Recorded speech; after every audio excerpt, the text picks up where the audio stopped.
It's Slate Night, the Film Fan Podcast. Now, here are your hosts, Corey and Mason. Hello and welcome to another episode of Slate Night, the Film Fan Podcast. I'm one of your hosts, Mason Schmidt, here with my best bud, Corey Knudsen. Ew. And we're going to talk about new releases, both from this last week and also what we have to look forward to, which we are recording today on a Monday, so we have a bit of a shortened week. We'll also talk about physical media releases coming out this Tuesday, which is tomorrow, and then other notable developments within the world of movies. But Corey, how you been? And what are we going to be sipping on today? Doing good. Got a little Coors Banquet today. Yeah. In honor of what we're going to be mainly talking about, the Black Phone.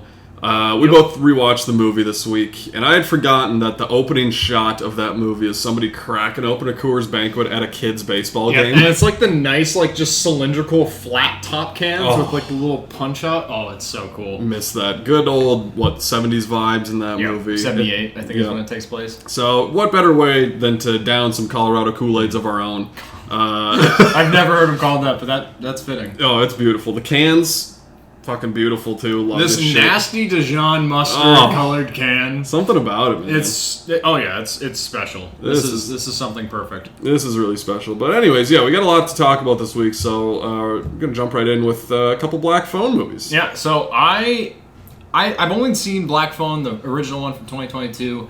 Just one time. It was when I saw it in theaters, and then I was going into Black Phone 2, which I started to get really excited about. I knew I had to go back and watch the first one, which I ended up watching at work during a slow day. I just put it on one of my prompters at work and just boom, good. Happy to watch that. Corporate America, it's great. It's still a lot of the issues I have with this movie are still there, but I do overall really enjoy this film. Obviously coming from director Scott Derrickson, who did the first Sinister, which is one of Corey's favorite films, and maybe I think it's your favorite horror film. Mm-hmm. He also did Exorcism of Emily Rose, which is my favorite film of his. This is starring Mason Thames, Madeline McGraw, Ethan Hawke, and Jeremy Davies, and it's just about the grabber, this man that's abducting children and killing children in the 70s. And I think the premise works. I think the story works. I love most of the characters. I think the thing that kind of just grates on me over time is some of the performances by the child actors isn't always the most convincing for me. I also think there's some weird tonal shifts in the movie that I don't love or appreciate, and I think that there's a couple of shoehorned comedic elements, especially Ethan Hawke's brother, that character within the first movie. So overall, it's still, I don't love it, and I know a lot of people really love this movie and see it as one of the best horror films of the 2020s. I'm it's fine. It's good for being a mass-marketed horror film. I think it works on that aspect. And I love the iconography of the grabber and the black balloons and all that. I think it works great. Still, just a lot of my issues that I had originally kind of still ring through, but every once in a while I just want to rewatch this movie, even though I don't absolutely love it. So It's kind of infected me a lot, and also it being October, that probably helps it out a little bit too. But Corey, what's your thoughts on the first Black Phone? I'm pretty similar to you. I'd only seen it the one time in theaters, and rewatching it this week. Yeah, I think it is really solid. Ethan Hawke is really fun as the grabber, kind of doing a villain role, which he normally doesn't do. And I like Mason Thames a lot in the movie. I think he's, for a child performance, really good. You mentioned some of the other ones can sometimes get a little hit or miss, but I think he's really strong. And I think the thing I appreciate is just the simplicity of it in this, mainly this one dungeon, and he's getting the calls from all the previous kids who were there. And I like that he uses a little bit of what each kid did before, whether it's a piece of string that they had or a hole they started digging. And it kind of all comes back and comes to a head at the end of the movie. Yeah, and you can see all of that advice just work into his master plan, basically. Yeah, and I love the late 70s feel of Denver. It's just a cool kind of cozy environment in a weird way. And I love the use of the 8mm film to show flashbacks or if somebody's having a dream or anything like that. It just really puts you in a time and place. You got the Coors Banquet, like we mentioned, which is awesome. Yeah. I enjoy that movie. Like you, I don't think it's one of the top tier horror movies of this decade. I think it's really good. I enjoy watching it, and it helps, like you said, kind of be in October too, and giving it a rewatch. Yeah, and some of the child actors or child performances in that first movie don't work for me. Madeline McGraw does work for me, and we'll talk about her in the second one as well. I think her performance and Ethan Hawke's performances are the two big takeaways from both movies for me. That I'm yep, these are the characters I really love. Also, this is kind of a nitpick positive. in a way, the movie opens obviously with a beautiful shot of the Coors Banquet, but then a baseball game where Mason Thames' character Finn is pitching, and he is throwing a count, and he's going up against this other kid in his school, and you can feel like the intensity of that moment, and I think he's facing 2 strikes, and then boom, rattles it out of the park, and you feel like in that moment I'm supposed to hate that kid because then he is rounding the bases like you almost had me, and then it just later develops into like, oh no, like he's actually nice to him. Like they're a friendship, and this isn't like a bully character. I feel like the first time I watched it and then rewatching it this time, I was waiting for that character to be a complete asshat to Finn, and I was like, oh, this is kind of refreshing. And I think the film does a good job of like establishing like the camaraderie of like being a kid in the 70s. While also just like, oh yeah, kids are just beating the shit out of each other in the park, and then they go to school. A lot of kid violence in both these movies. Some of it, like, to a flinching degree, where I'm like, okay, we can ease up. Like, I get it. Like, thanks. Which I think the movie's really effective, but also I'm like, yeah, you could maybe rein it in a tiny bit. But without further ado, let's jump into Black Phone 2, which comes 3 years after that original. Again, directed by Scott Derrickson. We have a new setting, somewhat of a new protagonist, where we do follow, I feel like more of this film is set on the shoulders of Madeline McGraw's character, Finn's sister in the movie. But Finn has been kind of struggling with his life after this captivity and being a victim of the grabber, but surviving that attempt. But he still is receiving these calls through the Black Phone. Any payphone he walks by, he's still hearing the ringing. He's still seeing these disturbing visions, or at least his sister is. Of what happened at this different location, completely different from the first movie, this Alpine Lake summer camp. This, like, I think it was a Christian summer camp that they set up. And we kind of switch from Finn more to Madeline McGraw's character, and we follow her kind of issues of what she's encountering with the grabber and his once famed beginnings at this camp, and we get a little bit more of that backstory. So a lot of backstory I wasn't necessarily anticipating in a sequel, but I did really overall enjoy. Corey, what was your big takeaways from Black Phone 2, or how did you feel about it in comparison to the first one? Yeah, I like the first one more. Gonna get into spoilers, at least for the end of the first movie, so if you haven't seen that, kind of hard to talk about this one without getting into that. So we're gonna do some spoiler talk. Obviously, the grabber dies at the end of the first one, and it seemed, to me it always seemed like that's a tightly wrapped movie. You don't really need much more. Off. Yeah, exactly. And obviously it did fairly well and had a good following, so they wanted to make a sequel. And I think this one is good. I think it's a fine follow-up. I do like the new location. Again, it's kind of like this cozy atmosphere at like this camp during the winter. There's a blizzard, so like a small group of characters is in there. I think, Madeline McGraw's character, I liked her in the first movie, and the fact that we kind of flip a little bit and get her as the main focus with her dream sequences, and especially how the dream sequences were filmed, where it would be like just normal film, and then they would switch to the 8mm, and it would kind of go back and forth as to like which perspective we were in. So I like that. It was a nice little creative choice. But I also like dealing with Mason Thames' character and how that first movie affected him. Like, he's just kind of still dealing with that. Obviously, he was like trapped in a fucking dungeon, and some guys, just keep him down there. So I like that we still got good stuff with his character and their relationship too. I really like the brother and sister and kind of looking out for each other.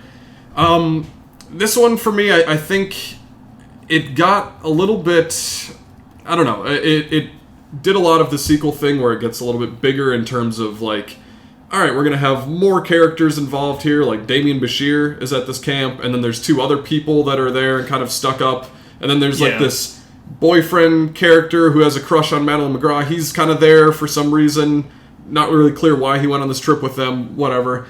But then it also does a lot of diving into the lore of the grabber at this camp, and then relating that to the history of like the 2 kids and their family. I didn't quite need all that. I liked just having the grabber be this kind of weird figure that you didn't know anything about. Like, you don't need to know why he's doing this. You don't need to have it connect to things in the past necessarily, for me.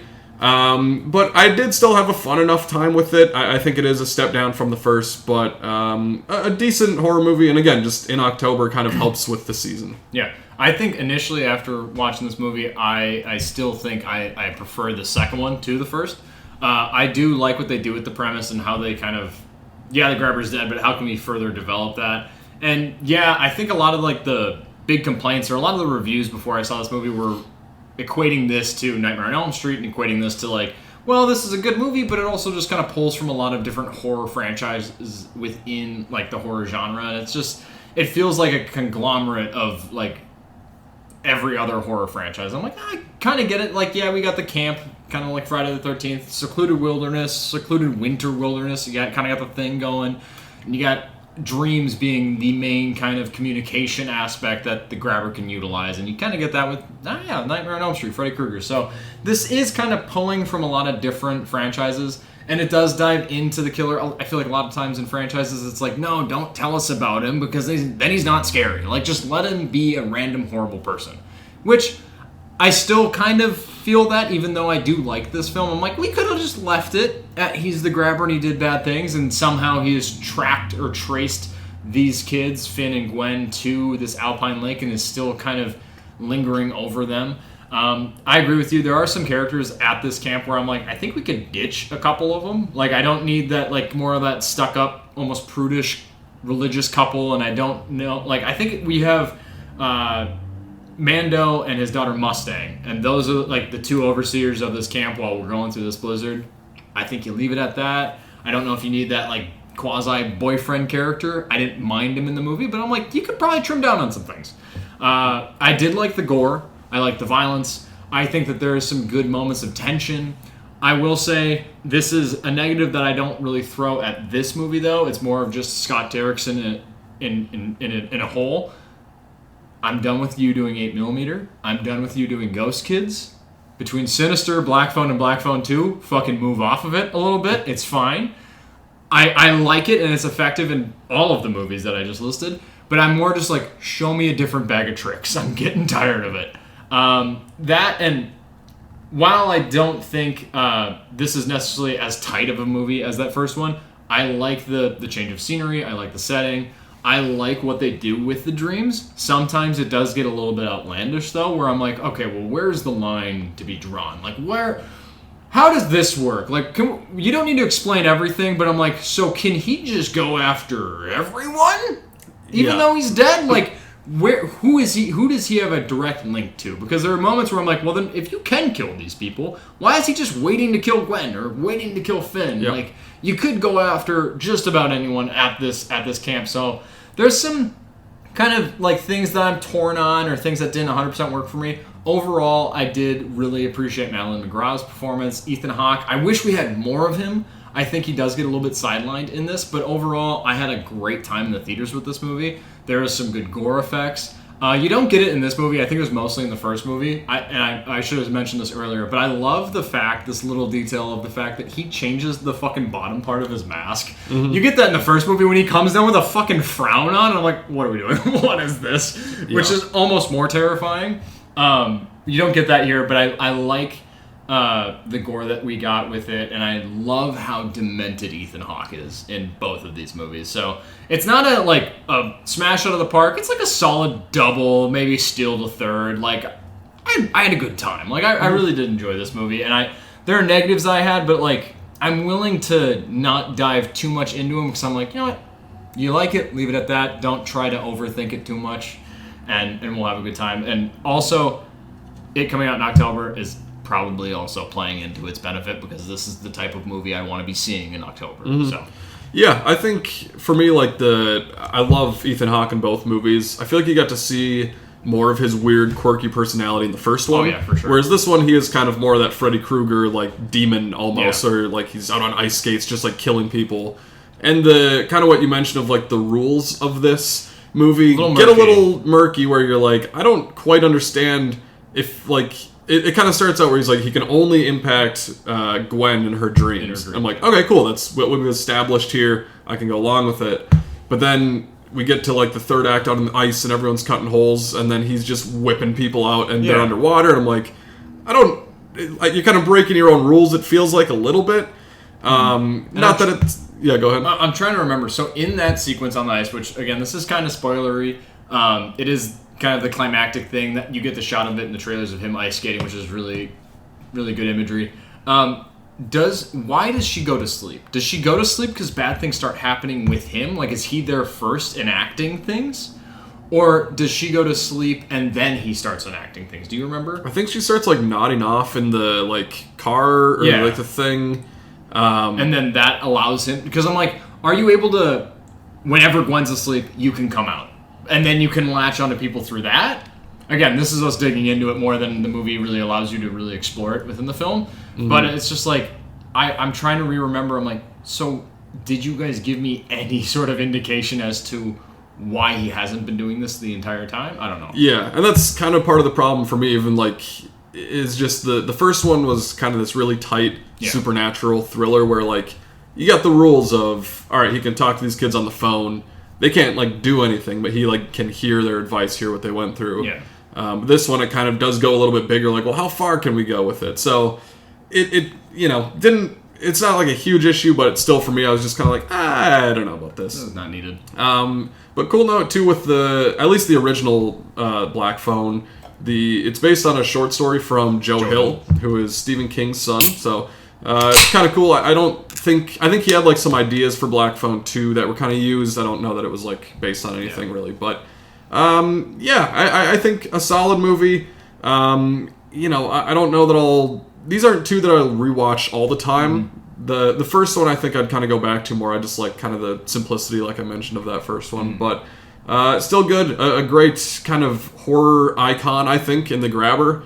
We haven't had a lot of those lately. It feels like it's the old slashers of the 90s that we're kind of still going with. Rebooting Candyman again, like stuff like that. It's like, I like that we have a new, like, this is a new iteration of what a modern day slasher, even though it's set in the 70s, could be. Mm-hmm. If they were to do because the movie's making money, if they were to do a Black Phone 3, would you be excited? Like, if you heard that initial news, how would you react?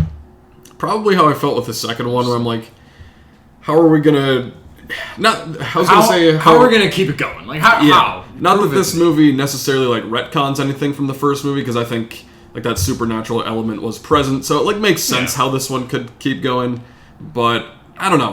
I would still just prefer this to be one movie, just the first one. But I mean, if they had a good idea for it, I'd be down. But like you said, I kind of want Scott Derrickson to move away from this and start a new horror franchise. Yeah, or if you don't want to do horror, do something else. Like do Doctor Strange again. Yeah, I love Doctor Strange. Yeah, do whatever you want to do. But two good movies though, I would say, for watching this season. One that I actually just saw this morning, so I'm still kind of processing the movie, is After the Hunt, which is Luca Guadagnino's newest movie. He obviously did Call Me By Your Name, Challengers last year, which you fucking hate. I can't stand that movie. It sucks because like the score in that, I think that's Trent Reznor and Atticus Ross that did it. I love the score, but I can't fucking sit through that movie again in my life. I think it's okay. It's fine. Some kind of like Luca's fine for me. I think he's okay. But After the Hunt was kind of getting some awards buzz. People are tossing around a lot of acting nominations, possibly. Essentially, it's about a college professor played by Julia Roberts who finds herself at a crossroads when one of her great colleagues, her friends, Andrew Garfield, who's another professor at the school, and then one of her students, played by Iowa Debris, she levels an accusation against Andrew Garfield, and that kind of, pitting Julia Roberts against the two of them, who she's going to side with. I think the movie is good. I think it's going to be a theme of this week of me saying, this is fine, this is good. I don't think it's quite as good as all of the awards chatter I've heard about it, which that happens from time to time. Yeah. I think, first of all, the performances are great. This is probably Julia Roberts' best performance since Erin Brockovich. She hasn't been in a lot of movies lately, so it's great to see her back. Andrew Garfield is fucking amazing in this movie. I was telling you before about a diner scene with him and Julia Roberts. You kind of see it in the trailer a little bit, but there's like mirrors everywhere, so you get all these different angles, and it's essentially him explaining to Julia Roberts his side of the story, and it's like equal parts terrifying, but you also are kind of siding with him, but it's a really good performance. And any scene that the two of them have together, they have a really deep history. They're very close as friends, maybe more than friends, which also upsets Michael Stuhlbarg, who is Julia Roberts' husband. And like after a party one time, he's like, "You he's pretty still pretty touchy with you, huh? Like he's still there. Yeah. And Michael Stuhlbarg is also really good in this movie.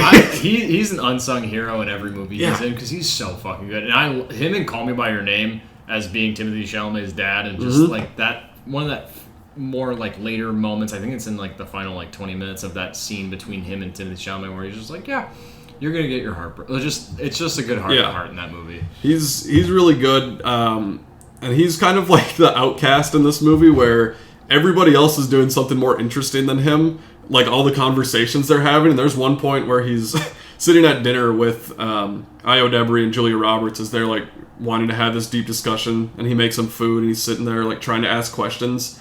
Then at a certain point, he's just like, "All right, I'm gonna leave so you guys can have more interesting conversations, I guess." And then he walks out, starts blaring music, and then they're in the midst of this like big discussion, and he keeps swinging the door open, comes, grabs his food, just walks out, and he's just waving his hand. Comes back in for his drink. Comes back in after his food is done. Launches his plate in the sink as the music is still blaring. So he's just like, all right, nobody fucking wants me here. He's like, all right, I'm gonna do my own thing. So he's really good. So again, the performances all great in this movie. I think the first act of this movie really worked for me. I like the initial setup. I like that kind of that fork in the road of who you're gonna side with. That dilemma that Julia Roberts is going through. I think the movie just gets a little stuck in the second and third acts, and it's like nearly 2.5 hours long. I was gonna ask how long this fucking thing is. And I started to feel the length in especially the middle act, because it just kind of kept spinning its wheels a bit, and I'm like, all right, where are we going? And I do like where it ends up. I like moments in the final few scenes. It just took a long time to get there.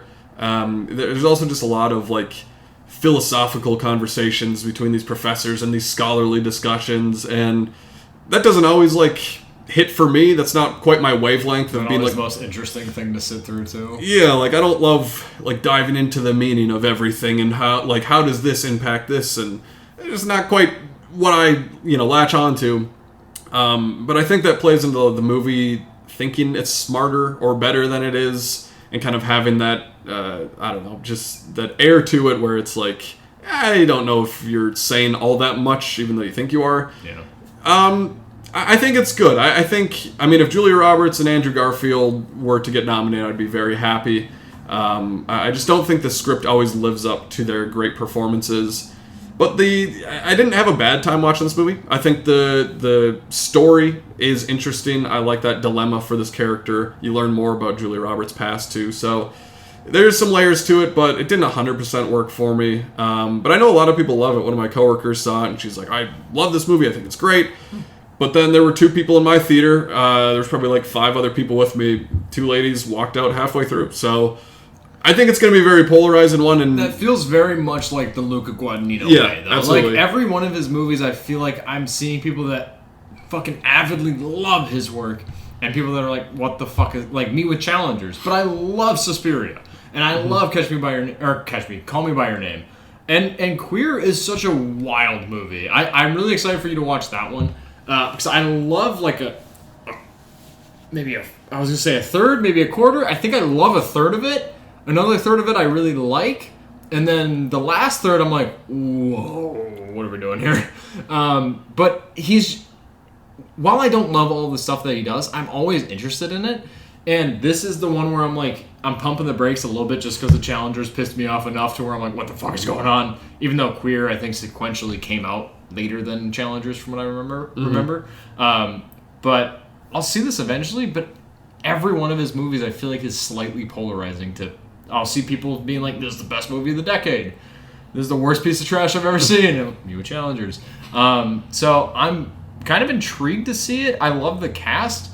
The runtime paired with what I know of Luca Guadagnino is kind of the biggest hurdle for me. I'm like, he doesn't do the most, and he doesn't do the most with the runtime he's given, I feel like. He likes to just elongate things in terms of the pacing. I need to check out Bones and All still. That's probably the one that of his filmography I'm more excited to check out. So maybe I'll do that and then bounce back to After the Hunt. After the Hunt isn't going to be one that I'm like pressing to go see unless Oscar noms are in the conversation for like Julia Roberts or Garfield or Iowa Debris. But I'm happy you saw it. Have you seen a lot of his work in theaters? The only other one I'd seen was Challengers Okay. in theaters. I do like Call Me by Your Name a lot. So, yeah, I don't know. Kind of a mixed bag for me.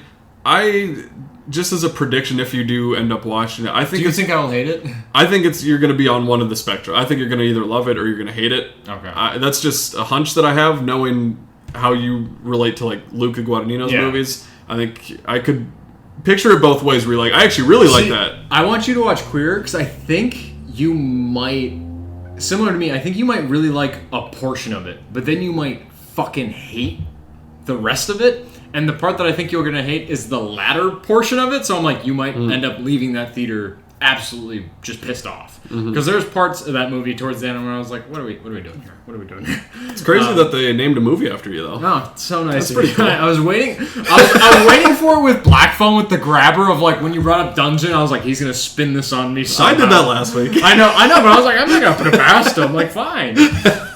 Queer's a great movie to a degree, and then it keeps going. So Fair enough. Check it out. Right. I just because I kind of like Joker Folia do, where I need to watch that so you and I can talk about it. I need you to watch Queer so you and I can talk about that. Yeah.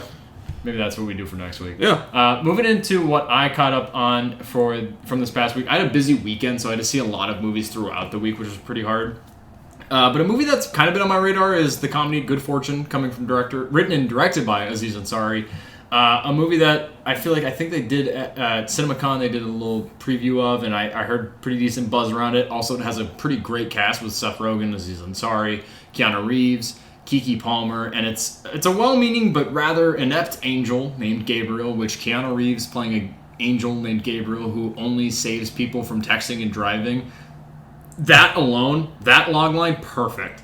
But Gabriel meddles in the lives of a struggling gig worker and a wealthy venture capitalist. The venture capitalist played by Seth Rogen, the gig worker played by Aziz Ansari, and it's just a whole kind of like the grass is greener on the other side, and we get to see these different perspectives from these a worker that's really struggling to make ends meet, and he's like, you know what, fuck it, my life's not worth living, and then luckily Gabriel intervenes and he's like, well, I'll give you a chance at life. I'll let you live in the shoes of this really wealthy man. And then he's like, I fucking love this. Solved all my problems. I don't want to go back. And then you get like kind of that big dilemma of like, well, how do we learn from this and how do we fix this?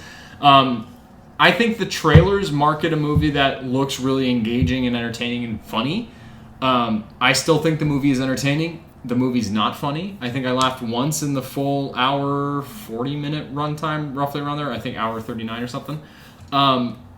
This movie is, I think, really well directed, but I didn't find myself laughing a lot. But I did still enjoy watching the movie. I liked these characters. It takes a while to really get to what the main conflict is of, all right, well, we have these trio of characters. We have Gabriel, we have Aziz Ansari, who's this gig worker that's now living this mogul's life, and we have the mogul that's now living the gig worker's life.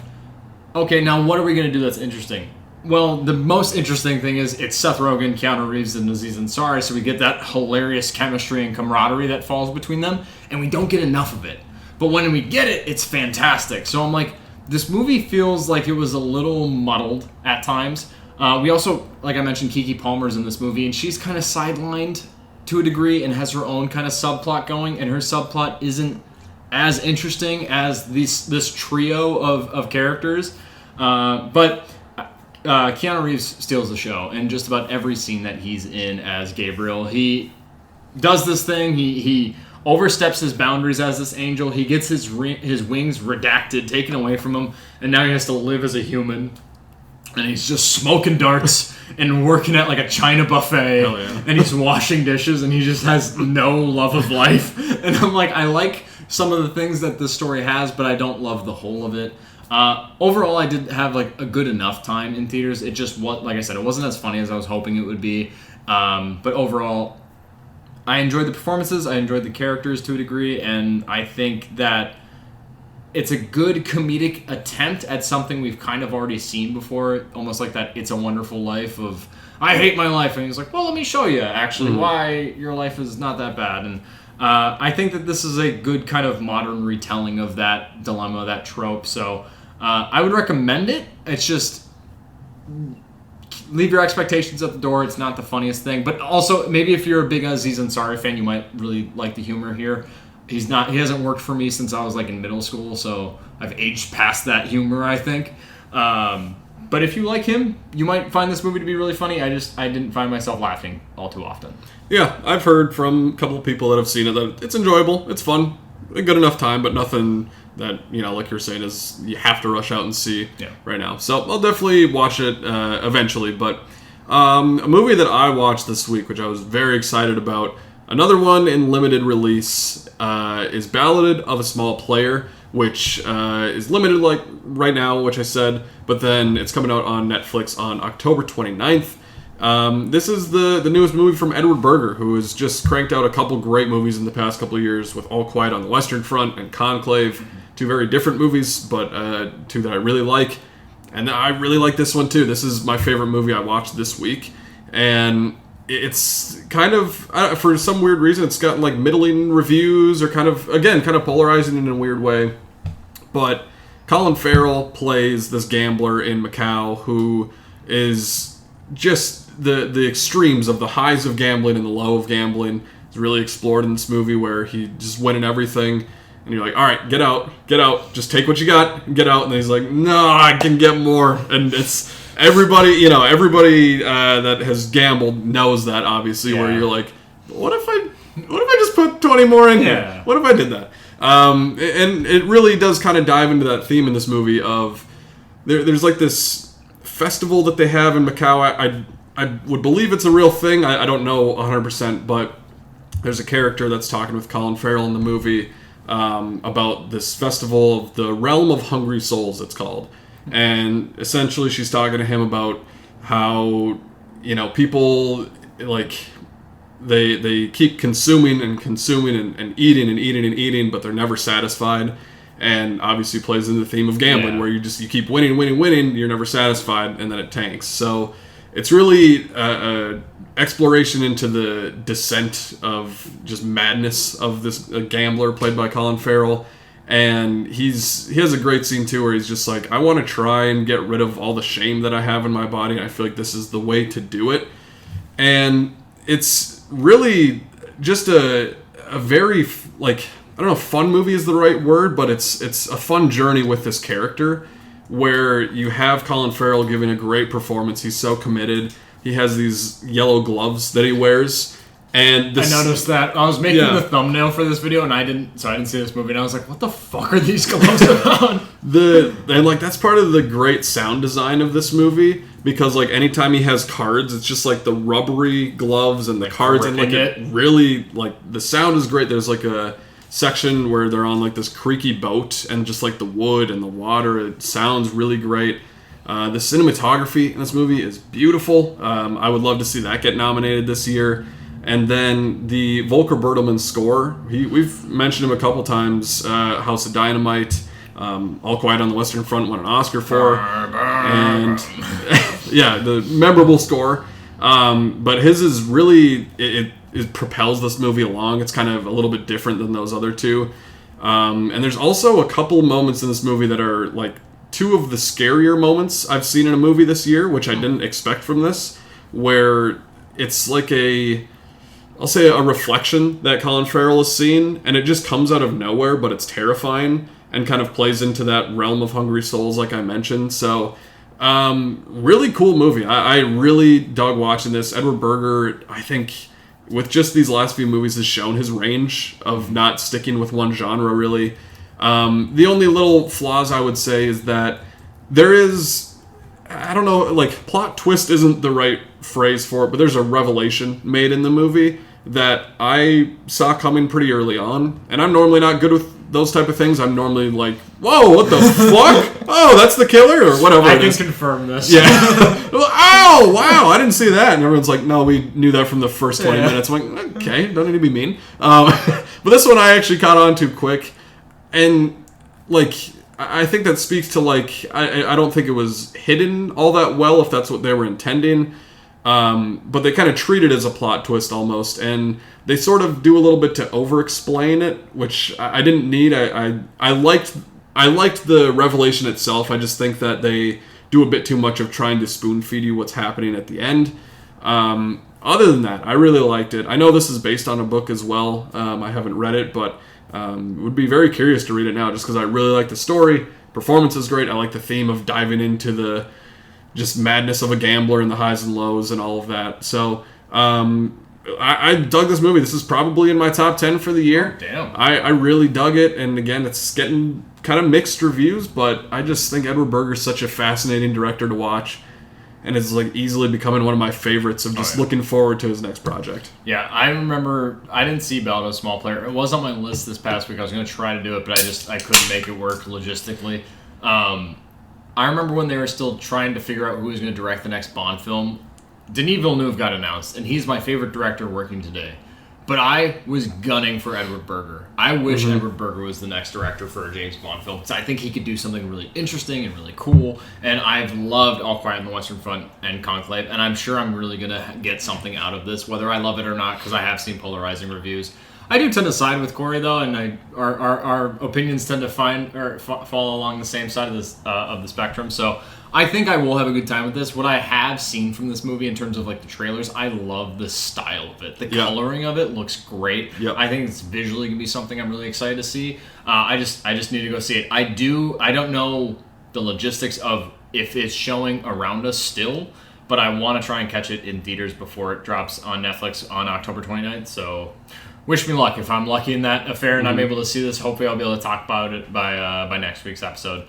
A movie that I got to catch up on, again, another Netflix original with air quotes, because this was a movie acquired by Netflix after a good kind of festival run. A movie that Corey talked about last week, which is House of Dynamite, directed by the great Catherine Bigelow, who did The Hurt Locker, Zero Dark 30, Point Break. This is a star-studded cast in a paranoid political thriller of the world about to basically end. We're on the verge of chemical warfare and nukes going off everywhere. Corey brought it up, talked about it last week, so I don't want to like harp too much on this movie, but I fucking loved this movie. And this is very much like a talking thriller. Like you don't see a lot of the threat. You just hear about it. And you see the people reacting to it. People that have to do their job, but also their husbands calling them, or their daughters calling them, or they need to reach out to someone and kind of give them the nudge to, hey, get the fuck out. You need to run. It's going to get bad. And you can feel the tension of that through every minute of this movie. I love this movie. Like I said, it's a star-studded cast. You have Idris Elba being the president of the United States, which, fuck, I'd elect him as the president of the United States, especially after this movie. I liked what they did with his character. There's a moment in the movie while watching it that I was like, I don't know if I needed this. The Angel Reese part. I don't, like, it's not even just Angel Reese. It's more of like, I don't know what this does to service the plot.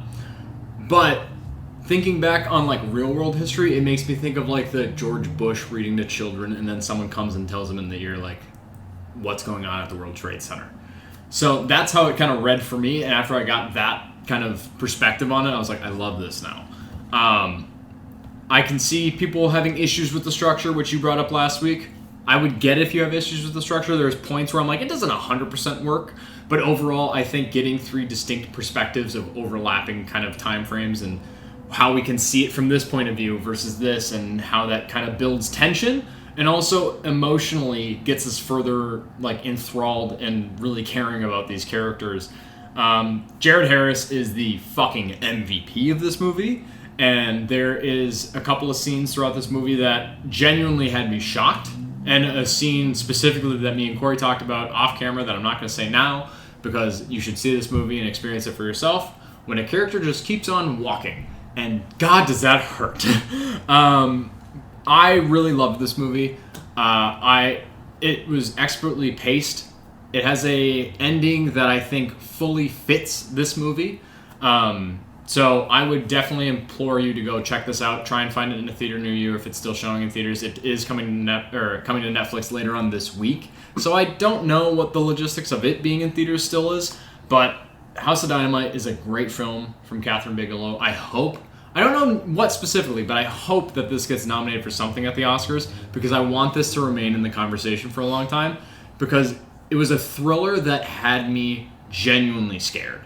And I don't get those a lot. So I fucking love this movie. It was a blast. I don't know where it is in my top 10, but it's like it's around there. I don't know if I ranked it even yet. So I need to look at that further, but it is one of the better movies I've seen in 2025. Yeah, I'm glad you got to see it. And with both of these past two movies we talked about, Ballad of a Small Player, House of Dynamite, anytime there's a Netflix movie in theaters, go see it to show them that we want a full theatrical release. Because, for these movies, yeah. Like, with both of these, especially the sound is incredible. The score for House of Dynamite, which we just talked about, the same composer for Ballad of a Small Player, but so good. I've been listening to All Quiet on the Western Front and the score for House of Dynamite a lot this past week. So it's so good. Yeah. So the sound, the visuals of both of those movies are great. They should be seen in a theater. So definitely go support those. One that I caught up on this week was Roofman, which stars Channing Tatum, who is playing a real life guy who was a criminal who got famous for breaking into places through the roof, but then he was really nice to the people that he broke in, and he's just like, hey, I'm not going to hurt you. I'm just going to steal some money. I'm going to put you guys like in a McDonald's. I'm going to put you guys in a freezer. Make sure you have your coats. Yeah. It's going to be cold in there. Put those on. And like everybody, there's even real life interviews at the end of this movie where people talked about like, yeah, he was stealing, but like he was really kind to us, and like he just wasn't mean at all. He was just like, I just need this. You aren't the problem here. I'm not gonna like. This isn't an armed robbery. Yeah. So just kind of a very interesting story. And Channing Tatum plays it really well as just this very charismatic character. He has really great chemistry with Kirsten Dunst in this movie, who he kind of starts a relationship with. She's kind of a single mom who has 2 kids. She's working at a Toys R Us, and that happens to be the place that Channing Tatum is staying at. He just finds this like middle area of the store where nobody can get to, and just makes a little bed with Spider-Man sheets and puts posters up on the wall and has M&Ms. And then Peter Dinklage, M&Ms, yeah. Peter Dinklage is the manager of the store, and he's like, we're a little low on peanut M&Ms in the inventory. And everyone's like, I don't know. And he's just like calling out this fat guy like, you're stealing peanut What's M&Ms. in the tummy? Come on, yeah. What's in the tummy? So, just a fun idea, and like every kid's dream of being locked in a Toys R Us overnight, like that sort of idea. But it's really fun because you get to see like this character and Channing Tatum playing this character of like being very observant. Like he is very smart and knowing how to like kind of bypass the security cameras recording and how to like stop the exit door so he can get out without the alarm going off. All these little things that he's figuring out is fun. It's just a very entertaining movie, and just it's kind of a. I wish it would have been released in December because it has like holiday stuff of like a little Halloween, little Thanksgiving, but kind of a lot of Christmas towards the end. Toy drive type stuff. Yep, and it would have felt like more of like a good Christmas season movie, I think. I think it's a little bit too long, where like a movie like this, the kind of nature of this type of story where you have a character that's withholding a secret from somebody, like Channing Tatum with Kirsten Dunst. She doesn't know that he's this criminal that's on the run, which, again, that's another part where it's like, nobody knows his face around here. Like, he kind of moves a couple towns over after the initial thing where he breaks out of prison, but it's like, it's kind of all over the news, like somebody would know. But, just kind of with the nature of it where it's like, you're waiting for the other shoe to drop. You're like, okay, everything's good now, but you're just waiting for this scene for them to figure out and be like. So, and that happens with a lot of movies and shows. That's a big thing, obviously, in 20-minute episodes of a show or something. But just a lot of fun. I had a good time with it. Channing Tatum's very charismatic. There's a scene where he is just in a Red Lobster on like this singles date with a bunch of women from a church, and he's just like gossiping with them and talking about their shoes, and just like it's Channing Tatum at his just all-time kind of best there. So I had a good time with it. I would recommend it. Even if you don't see it in theaters, just for the holiday season, I think it's a good family watch too. Just kind of a crowd-pleasing movie. So a lot of fun. I enjoyed it. Yeah, that's one I've had on the radar for the past couple of weeks, but it hasn't I've heard good things, so I haven't just been ushered into the theater quite yet to go see it. I'm gonna try and catch it sooner or later. So whether that's on streaming, I'm hoping to get it in theaters, but it might end up being on streaming just since we're kind of now entering that time period where I feel like every week we have 1 to 2 releases where I'm like, I need to see that. So I'm still really excited about this just because I really like the director's previous works, Blue Valentine and Place Beyond the Pines. And also, it's interesting to look at Channing Tatum's career as a whole, and is wasn't he in like the Step Up dance movies basically, and then he was in Magic Mike, and it's like, oh no, he can act and he's funny in the 21 Jump Street movies, and now we had Foxcatcher, and everyone's like, oh shit, he can like act. Yeah. So it's cool seeing him. Like I'm always been a big Channing Tatum fan, so I'm interested to see a movie where it's just like kind of more of a straight up drama where he's just the leading man. So and the trailers have really worked for me, so I'm excited to check it out when I do. A couple of movies that I caught up on and rewatched for it being October, Halloween, spooky season, whatnot, were Hocus Pocus, directed by Kenny Ortega, who I did not know until I started doing show notes, was also the director of High School Musical, among other things, but also directed High School Musical. A film starring Bette Midler, Sarah Jessica Parker, Kathy Najimy, and Omri Katz. I have seen this movie a number of times. I feel like played on Disney Channel, ABC Family, always around this time of the year. So this was a movie that my wife was like, we need to watch this. We're getting into that time. It's crunch time. We need to watch our favorite Halloween movies. And it's a movie that I think is still equally as charming and as effective as it was when it came out in 93. I think it works for me to the nth degree. I still haven't seen the sequel to it. Maybe I'll check that out this month. But I love Hocus Pocus. Just wanted to make a mention that I watched that. And if you haven't seen Hocus Pocus, it holds up remarkably well, aside from some shoddy CGI cat effects that I'm like, oh, okay, that's very Disney Channel original movie. But this movie is a great time, and it's a staple of the Halloween season for a good reason. I also watched Addams Family Values, which is the sequel to Addams Family. This one came out also in 1993, similar to Hocus Pocus, directed by Barry Sonnenfeld. I wanted to make a mention or make notice that this man directed a lot of good movies, Men in Black 1, 2, 3, also directed RV, which is a nostalgic movie from my childhood that I watched a lot with Robin Williams. He also did 9 Lives with Kevin Spacey. We'll leave it there. But this film stars the gangbusters cast of the Addams Family crew from the 90s, which was Angelica Houston, Raul Julia, Christiana. Yeah, but I'm adding too many. You're gonna get there. Christina. There you go. Yeah, Christina Ricci. The all-time fucking MVP of this movie is Joan Cusack. We also got Christopher Lloyd, but this is the Addams Family trying to rescue Uncle Fester from this new gold-digging wife that he has stumbled into having, who is also maybe a murderer, played by Joan Cusack, and she is okay, this is going to sound mean. I've never been like... I always thought Joan Cusack was a pretty person, but I've never been attracted to her. Then I saw this movie, and I was like, oh my god. So she's so sexy in this movie, very attractive, and I get why Fester is just ogling and boggling over this woman. But also she has such good timing that fits within this established cast, and she runs the gambit for this entire sequel. So Addams Family Values, I remember it mostly from that one John Mulaney joke where he called a Blockbuster and he was like, "You guys have Addams Family Values yet?" And just that was the thing that sticks in my mind. But this is actually a really good sequel to that first movie. I like that first movie a lot, and I think quality-wise, they're like neck and neck. So if you haven't seen Addams Family Values, definitely check it out. It's worth it.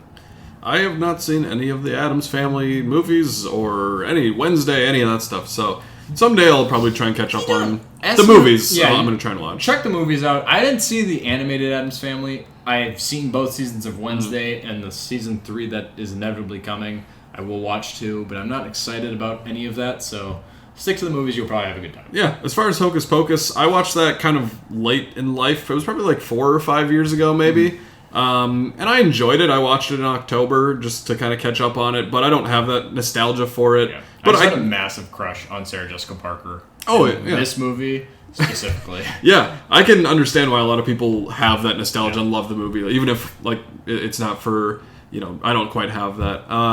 But for me, Halloween watching this week, I continued my Texas Chainsaw Massacre watch through. They actually mentioned that in the first Black Phone. One of the kids is like, "Dude, you gotta go watch Texas Chainsaw Massacre." What was it? That or was it?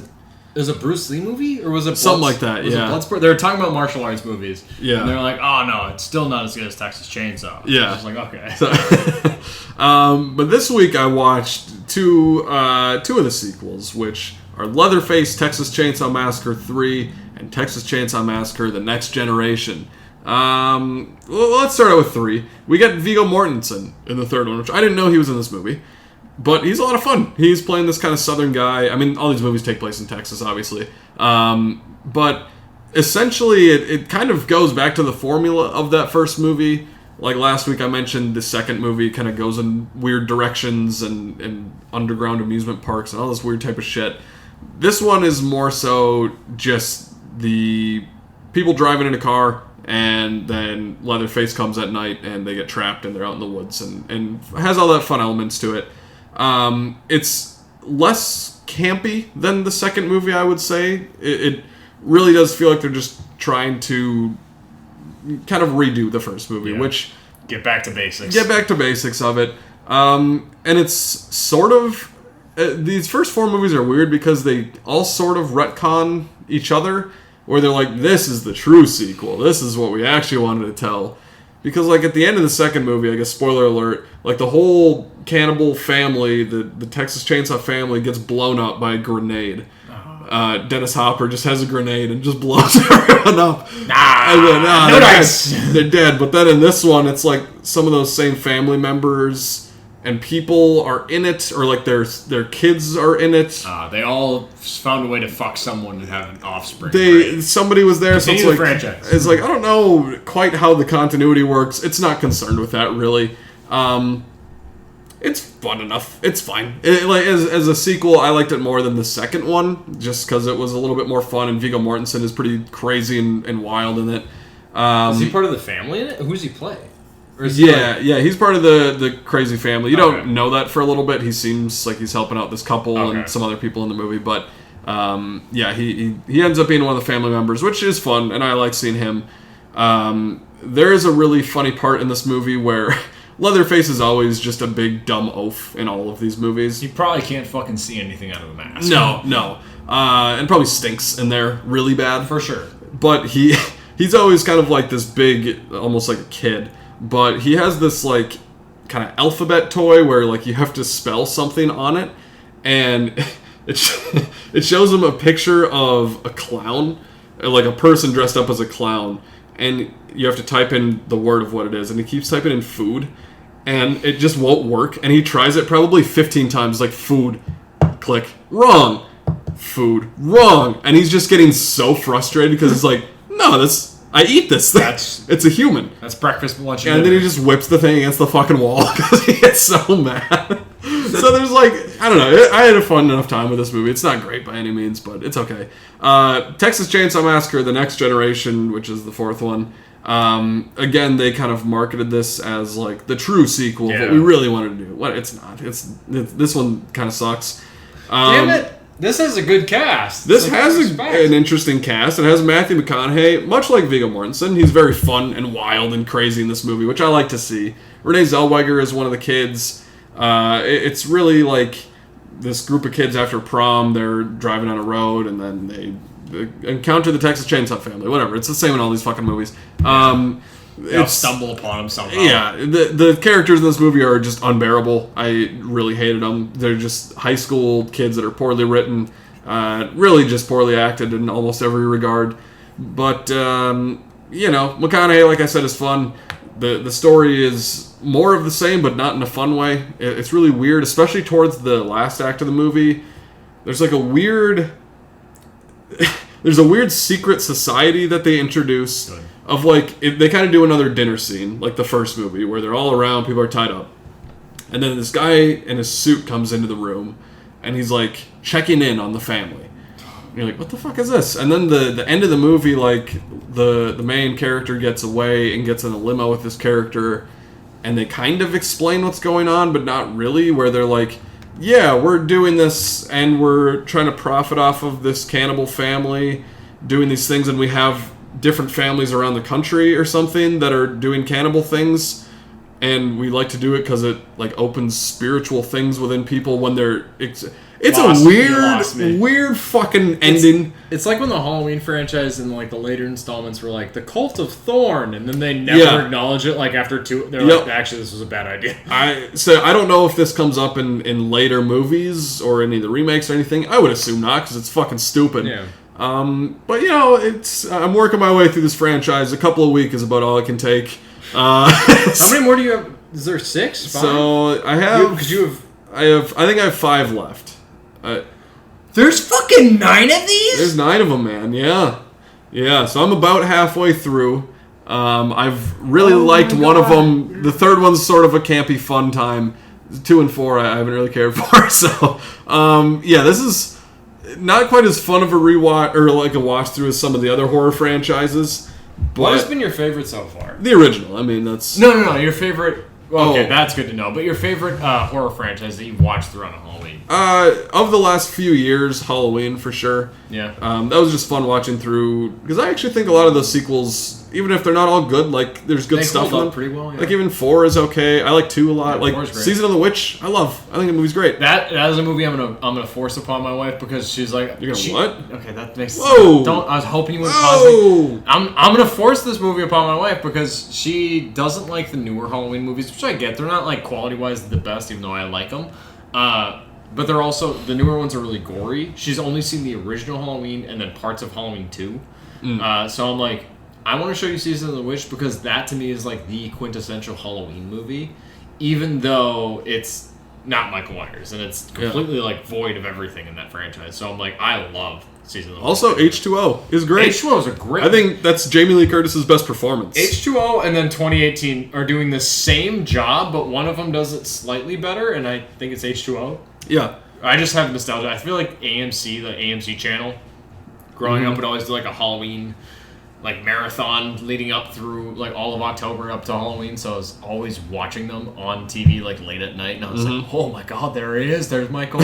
There's Michael Myers. Oh fuck! And then Donald Pleasance with his like scarred up face. I was like, Yeah. oh my god, Loomis, get the fuck out! Like, I know like Quentin Tarantino's like praised H2O. He's like that's like I kind of said like that's Jamie Lee Curtis's best performance is Laurie Strode. Like H2O she's is really great. good.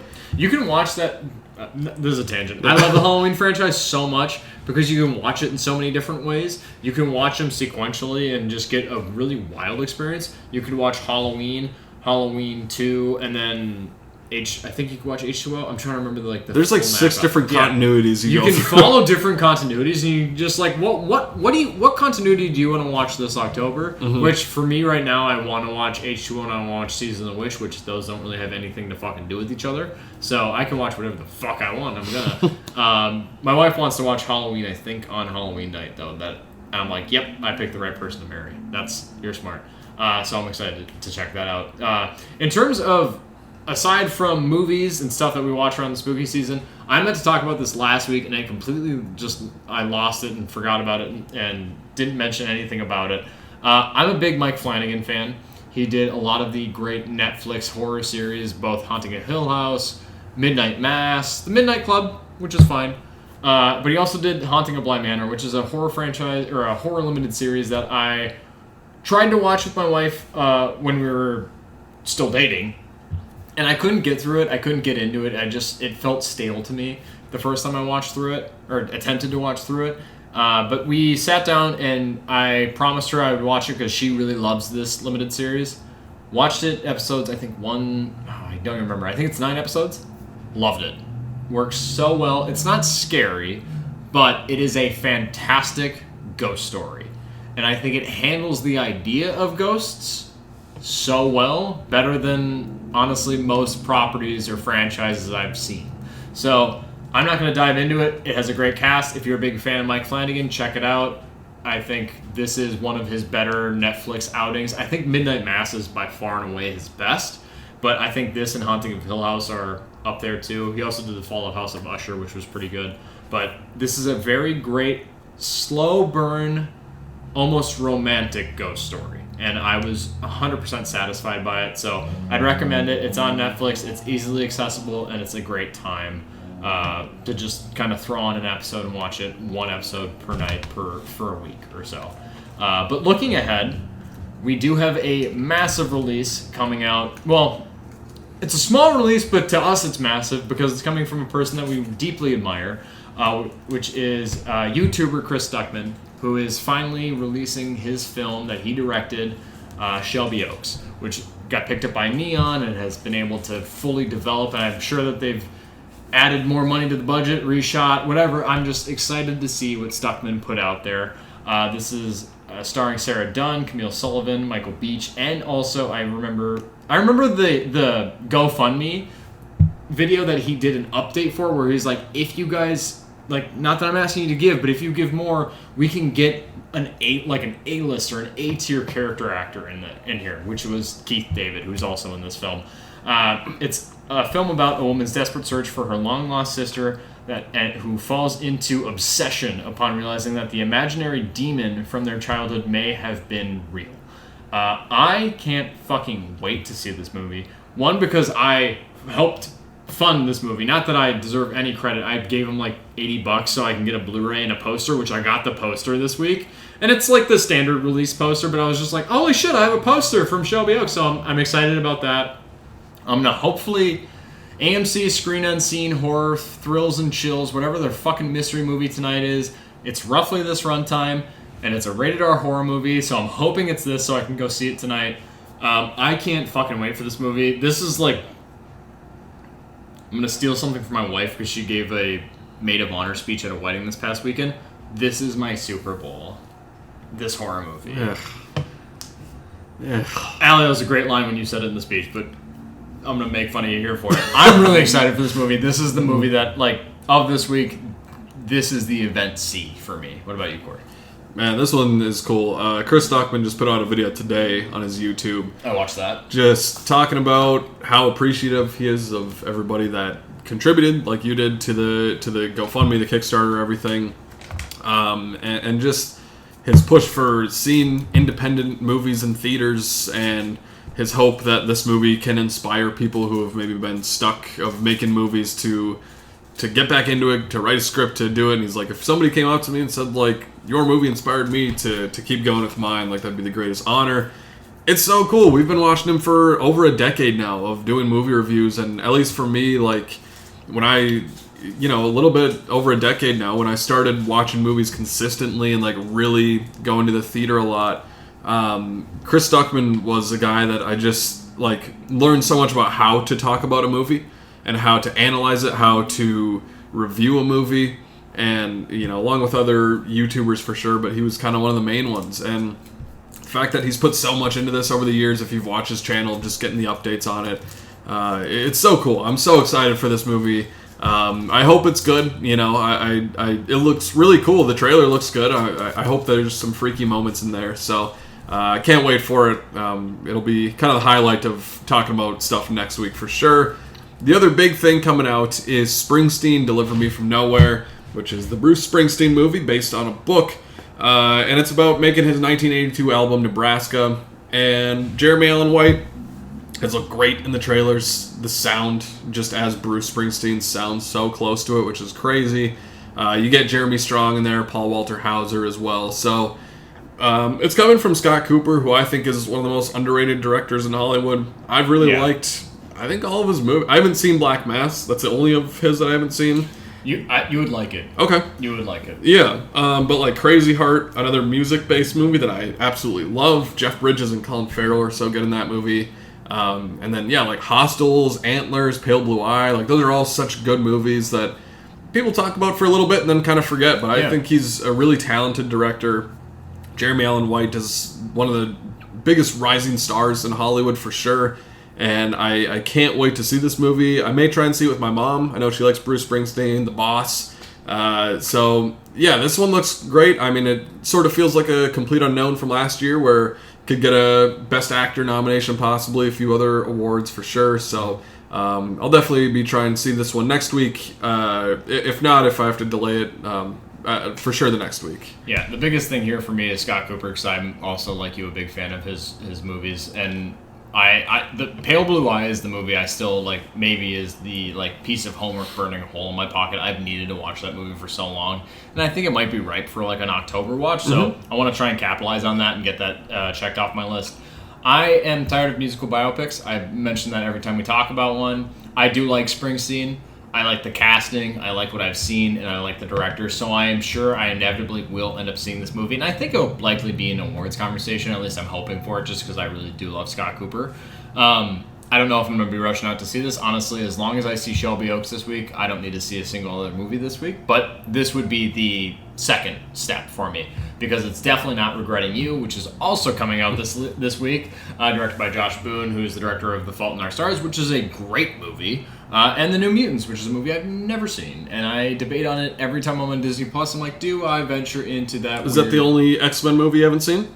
I think so. Okay. Yeah, it definitely is. And this is starring Allison Williams, McKenna Grace, Dave Franco, Mason Thames, who is kind of popping off a little bit. He having a little bit of a good fall with Black Phone 2 in this. Scott Eastwood, who is Mr. Forgettable, but he is here as well. Willa Fitzgerald and Clancy Brown, who has the best voice in Hollywood. But this film centers on a strained relationship between a young mother and her teenage daughter. And it's been exasperated by the death of a husband, and there's a tragic death, and I don't know, they're all trying to fucking reconvene, and maybe mom likes my uncle because my husband, or because my dad's dead. Like, I don't know. It looks pretty formulaic rom-com. It looks pretty cheesy, at least from what I've seen from the trailers. It's wild to me. The biggest standout for this is, like, seeing McKenna Grace becoming more of an adult, because, like, in my eyes, she was always going to be a little kid, and now I'm like, holy shit, you're so old now. So, it's nice that we're getting a romantic movie in theaters, just because I don't think we get, like, a lot of, like, straightforward romance movies.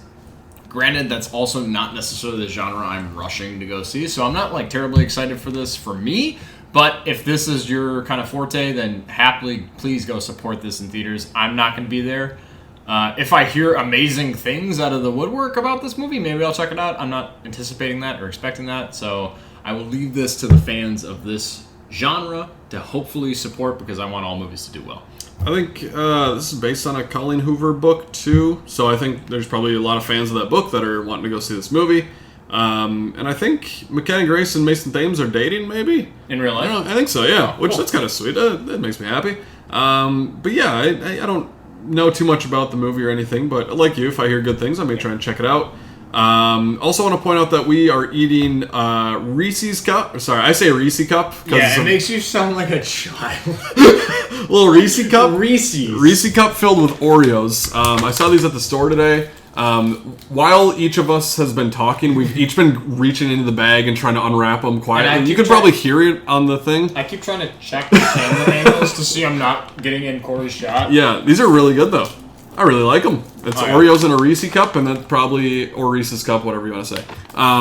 They're really solid. There's also, like, Oreos that have Reese in them. Another one. So, yeah, go for it. I love 6. They're really solid. Also, there's a marshmallow-filled Butterfinger that I want to try. Don't give me hope. Look, I keep seeing the commercials, and it's like, Halloween time, you got to try the Butterfinger marshmallow. I'm like, you're so right, I do. So anytime I go get gas the next time, I'm going to... See, I love candy. Yeah. I love chocolate. Yeah. I'm a fat kid at heart. If I see ads like that, I will decimate my bank account. This is why I bought these today, to have for a little mid-podcast snack when neither of us are talking. The last... Fuck. Yeah, they're so good. Coors Banquet and Reese Oreo. Oh, great. Those contradicting flavors. That's all right, whatever. The other movie that's coming out this week in limited release is called Blue Moon. It's one of 2 Richard Linklater movies from this year, his other being Nouvelle Vague, coming out in a couple weeks, I think it is.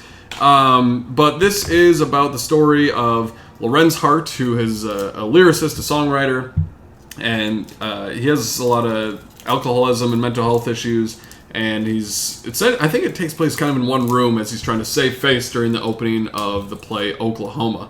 And Ethan Hawke is the lead role here. You got Margaret Qualley, Bobby Cannavale, Andrew Scott in the movie as well. I like Richard Linklater enough. This one looks good. I don't know how wide it's going to be playing around us. We'll see. But I'm more excited for Nouvelle Vague, his other movie. I'm just kind of more interested in the story of that than this one. I don't know too much about Lorenz Hart in real life, or Oklahoma for that matter. But certainly one I'll check out just because of all the names attached to it, for sure. Yeah, that's kind of where I'm at, too. I love the Before trilogy, and Last Flag Flying is a good little drama that I feel like is a little bit underappreciated, underseen, with Steve Carell, Bryan Cranston, and Lawrence Fishburne. I would definitely recommend that film. but Richard Linklater kind of consistently hits for me. Everybody Wants Some, one of the best hangout movies there is. I'll check this out. I completely spaced on this movie and didn't even know it was coming out. I've been more aware of his other work coming out this year as opposed to this one, so I'm like, oh shit, I forgot he had two. So I'll check it out as soon as I possibly can. Shelby Oaks is still going to be the main precedent, the first movie I'm rushing to theaters to go see. In terms of a physical media roundup, I've thought about buying a couple of movies this week. I ended up buying none. So it's been a slow week for me, but I'm excited to... I have a bunch in my Amazon shopping cart, and I'm like, no, I'll wait for the price to drop 10 cents, and then I'll buy it. Sure.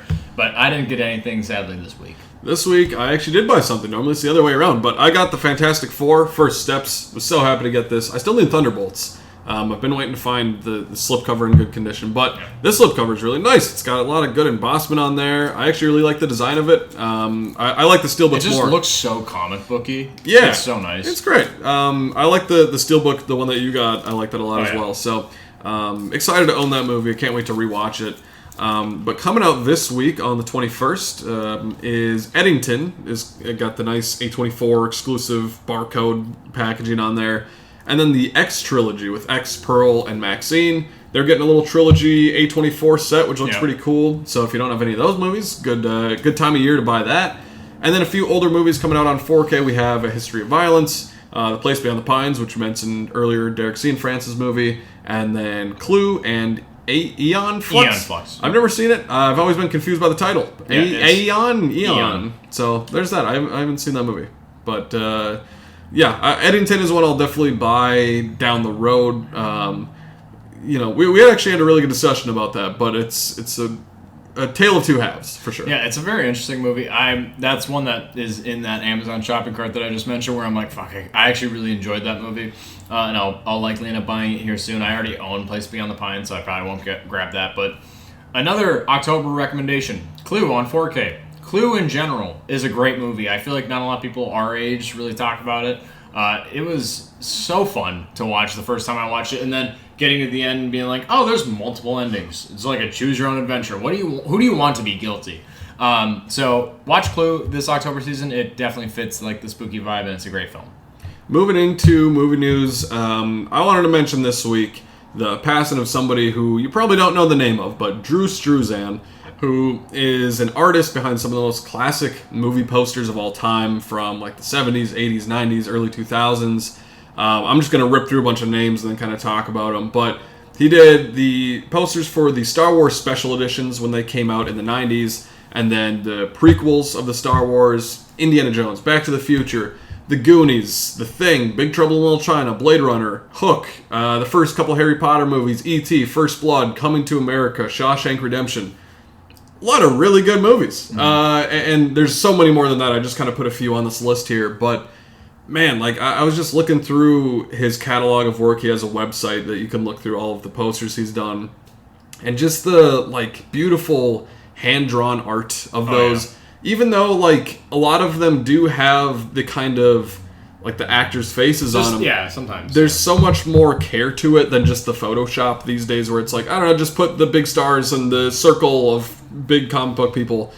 He took time and care and put, you'll notice, in the bottom of the posters, little scenes from the movie. He'll do just, a little drawing of it that under a character's face. I can't even pick a favorite because, there's so many good ones. Back to the Future is so iconic. I love the Goonies poster of them hanging from the thing, and it's all the kids on there. All of the most classic 80s movies posters he did. The Thing? Yeah. Is incredible. So that is my favorite. And I saw an interview, it kind of coincided with when it was announced that he passed away. I saw an interview that for that poster, for that movie, he didn't know anything about the premise of it. He just knew a winter horror film, basically. Mm-hmm. He knew the rough setup of it and not much more than that. And then he put together, I think, on a quick turnaround, maybe a day or two, one of my favorite movie posters of all time. And for one of my favorite films of all time. So his influence is going to be far-reaching. His influence is something that we all grew up with, at least if you're a Star Wars fan, with the special edition VHSs that I had in my house. I was like, holy shit. He made art. A film poster is, yes, it is a promo marketing material. You're trying to get your name out there.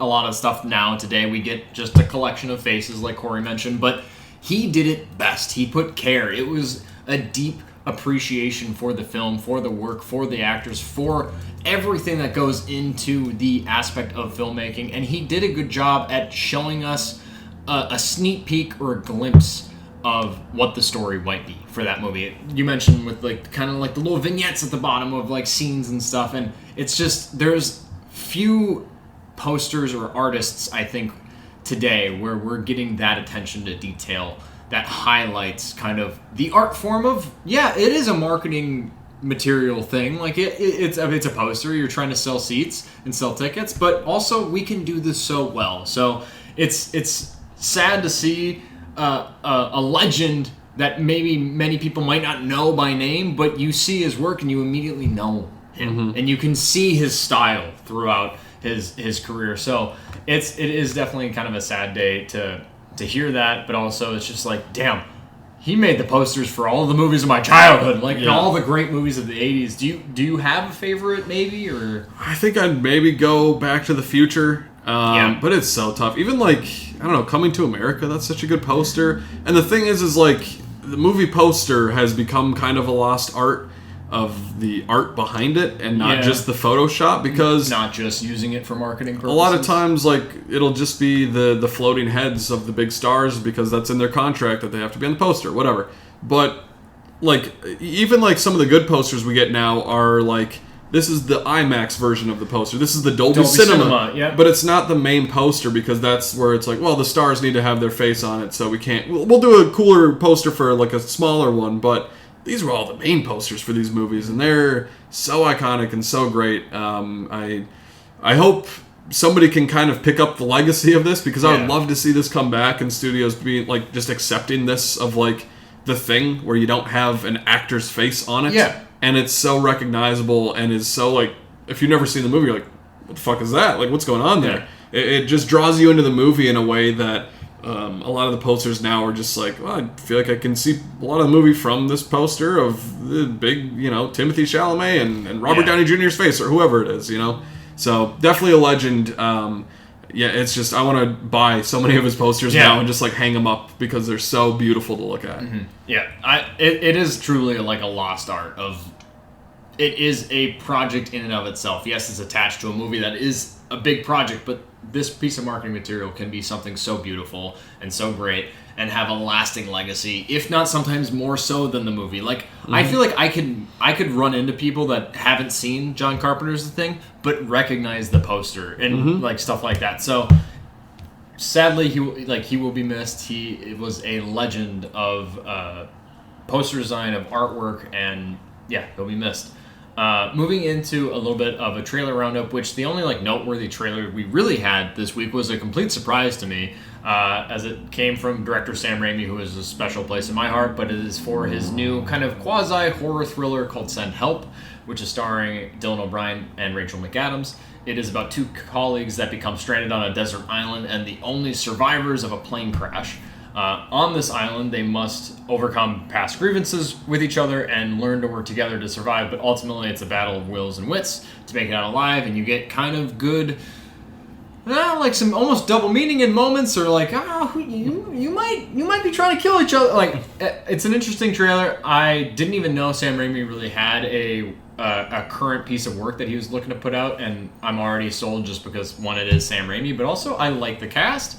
The trailer, I think, was effective enough for me, and I'm excited for what this premise could birth. It also could bring about a lot of formulaic shit, but I have a little bit more faith in Sam Raimi to give me something a little bit more special. I'm excited about the dynamic here of Dylan O'Brien being the boss, and Rachel McAdams kind of being like, early on in the trailer, he's like gonna fire her if she doesn't like hit a performance quota or whatever. So I like that. I like both these actors a lot. So seeing them in a movie is gonna be really fun. And I think it's January it's coming out. So it'll be a nice January, like, big director putting out something good for sure.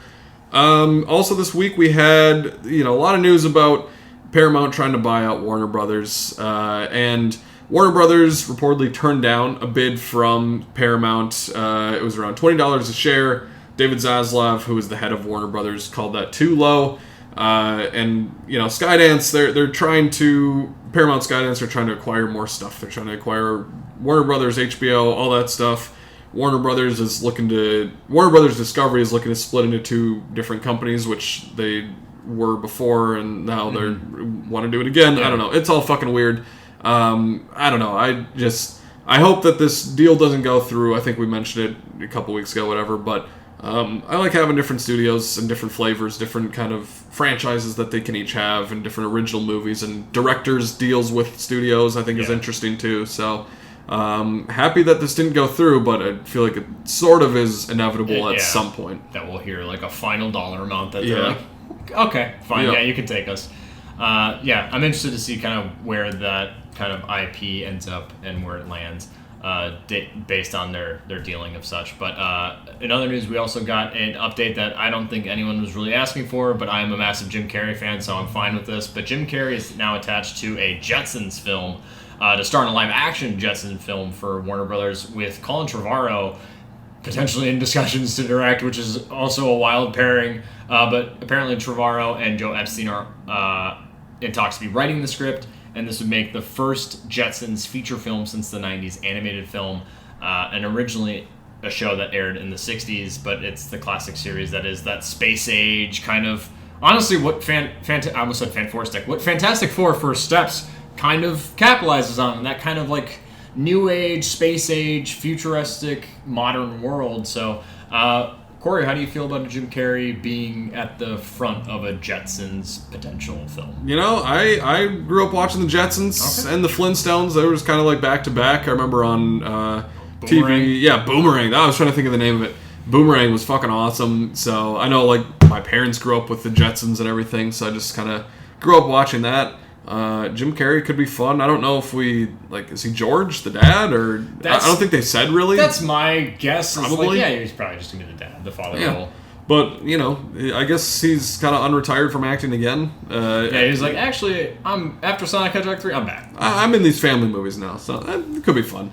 A little box office news just with Black Phone, which we talked about earlier. Black Phone 2 opened to $27.3 million domestically, and it beat the opening of The Black Phone, the original movie, which had $23 million. And this actually is a pretty solid opening for a movie because Black Phone 2 had a budget around $30 million. With marketing and all that, it's probably more like 60 or something. But a pretty solid start for the movie, and I think once it gets the worldwide totals and everything, and even once it's out of theaters, the ancillaries and streaming will make it a profitable movie, I hope, because, like we said, I think it's good. October's been a little rough, box office wise. Yeah, we started out like in September with Conjuring, doing really well, and it had me hopeful. But end of September, October hasn't been great. Especially Tron Ares. Yeah, Tron Ares, which we both liked, but didn't do very well. I don't know, and I don't know that anything this week is gonna like blow the doors open. I hope Springsteen does good. I think that'll probably be number one, I would guess. Yeah.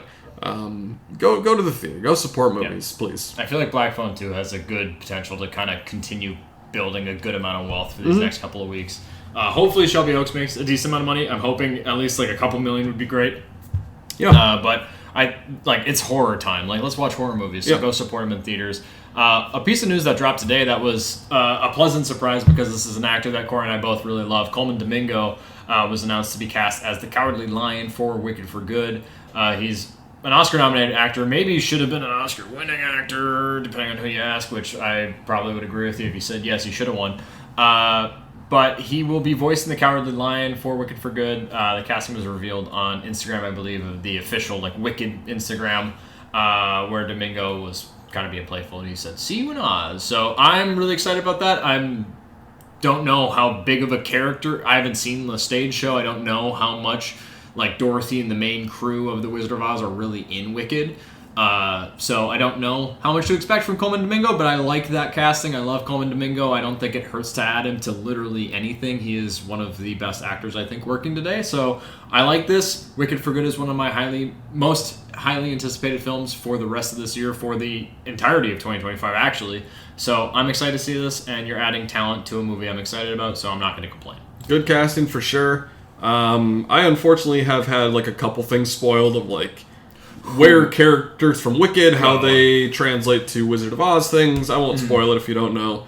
I was hoping to not know much about the second half, and I've had a couple of those things spoiled, which sucks. Okay. It's kind of unavoidable when people are talking about it, unfortunately. But yeah, I mean, Coleman Domingo, like you said, Adam to Anything, he's great. Sing Sing is one of the best movies of this decade. 100%. Like, it's a damn near perfect movie. So go watch that if you haven't seen that. Yeah, check out anything Coleman Domingo's in. Sing Sing especially, though. And thanks again for joining us for another episode of Slate Night, the Film Fan Podcast. Be sure to follow us on Instagram and TikTok, where we post more in-depth movie reviews and some updates in terms of movie news. In the world of film, it's not just about what's on screen, it's also who's next to you in the theater. For Mason and I at Slate Night, that's a wrap.